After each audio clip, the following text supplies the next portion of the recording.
గోమాతను తీసుకొని నెల 15 రోజులు అవుతుంది. ఇప్పటికీ మనము గోమాత వలన ఉపయోగాలు ఏంటి అనేది నేను ప్రతిదీ వీడియో రూపంలో పెట్టాలని ఉద్దేశంతో మీకు మళ్ళీ వీడియో చేస్తున్నాను. ఈ గోమాత యొక్క లేగదూడ ఈ రెండింటిని నేను తీసుకున్నాను ఫ్రెండ్స్. ఎందుకంటే మనకు గోమాత వలన ప్రయోగాలు ఏమేమి ఉన్నాయి ప్రతి ఒక్కరికి తెలియాలనే ఉద్దేశంతో నేను వీడియోలు తీస్తున్నాను. ఇక్కడ చూడండి, గోపేడ నేను 1 మంత్ నుంచి ఇక్కడ స్టోరేజ్ చేస్తున్నాను. ఇక్కడ ఏంటంటే ఎండబెట్టి ఈ చూర్ణం టైప్ చేస్తున్నాను. ఇక్కడ చూడండి, ఎందుకంటే నేను ఇది వరికి రెడీ చేసి పెట్టుకుంటున్నాను. అంటే ప్యూర్ మనకు ఎరువు తయారు చేయాలంటే ఏ విధంగా చేయాలనేది నేను ఇంకో పద్ధతి కూడా చేస్తున్నాను. ఇక్కడ చూడండి, ఫ్రెష్గా ఉన్న గోపేడ ఇది ఒక 10 kg తీసుకున్నాను. ఇక్కడ చూడండి, ఇక్కడ ఒక చిన్న గోలెం అమర్చుకున్నాను నేను బండలతోని. ఎందుకంటే ప్లాస్టిక్ అయితే కొద్దిగా మనకు ప్యూర్ రాదనే ఉద్దేశంతో నేను ఈ విధంగా బండలది గోలెం తయారు చేశాను. ఇందులో చెత్త అంటాం కదా, అలాంటిది మనము వేస్ట్గా పాడేయకుండా కొబ్బరి చిప్పలు ఇవన్నీ ఉంటాయి కదండి, ఇవన్నీ వేసాను ఫస్ట్ నేను. అంటే కొబ్బరి అనేది చాలా బలం అండి మొలకలకు, అందుకే నేను ఫస్ట్ వీటిని వేస్తున్నాను. ఇందులో వాటర్ లేకుండా ఏం లేకుండా ఫస్ట్ కొబ్బరి వేస్తున్నాను, కొబ్బరి చిప్పలు. అట్లా మనకు ఫస్ట్ లేయర్లో ఈ కొబ్బరి చిప్పల పైన నేను ఈ పేడ 10 kg వరకు ఉంటుండొచ్చు అప్రాక్సిమేట్లీ. ఈ బకెట్ నేను ఒక లెక్క ప్రకారంగా తీసుకుంటున్నాను. ఇది ఒక 10 kg అనుకుంటున్నాను నేను. అంటే మనకు ఎరువు కాబట్టి ఒక పద్ధతి ఉండాలని నేను, మనం ఎంతెంత మోతాదుగా తీసుకుంటున్నామో మనకు కూడా తెలియాలి కాబట్టి నేను ఈ బకెట్ తీసుకున్నాను. మన కొలవడానికి తూకం లేదు కాబట్టి ఈ 10 kg పేడ ఇందులో వేస్తాను నేను. ఇక్కడ చూడండి, నేను 10 kg పేడ ఇందులో వేసాను. మనం ఒక లెవెల్గా పెట్టుకోవాలి దీన్ని, ఎందుకంటే తర్వాత సెకండ్ లేయర్, ఇది ఫస్ట్ లేయర్ అనుకోండి. ఈ ఫస్ట్ లేయర్లో మనము ఈ విధంగా వేసిన తర్వాత సెకండ్ లేయర్కు మనం ఇంకో పద్ధతి అన్నట్టు దీనిపైన ఆకులు అవన్నీ వేసి తర్వాత ఆ ఆకుల పైన మనం పేడ వేసుకోవాల్సి వస్తుంది. ఇప్పుడైతే ఫస్ట్ పద్ధతి ఏంది, ఫస్ట్ కొబ్బరి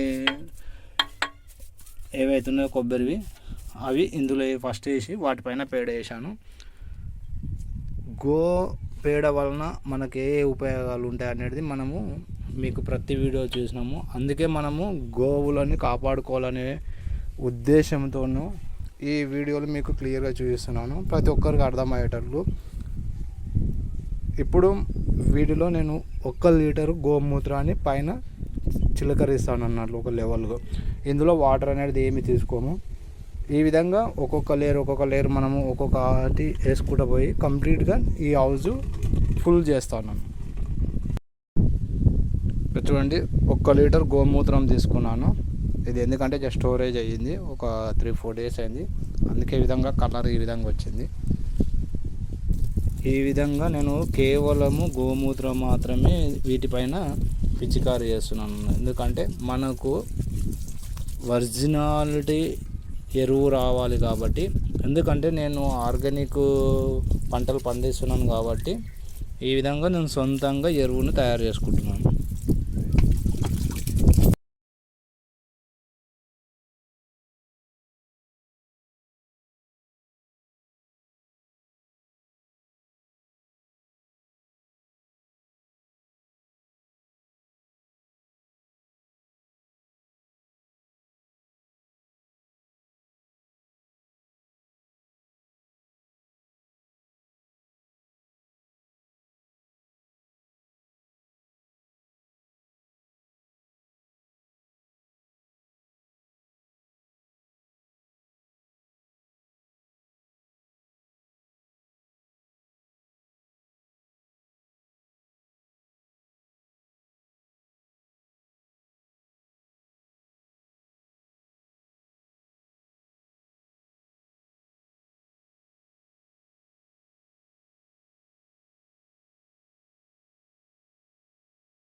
ఈరోజు మామిడాకు తీసుకుంటున్నాము.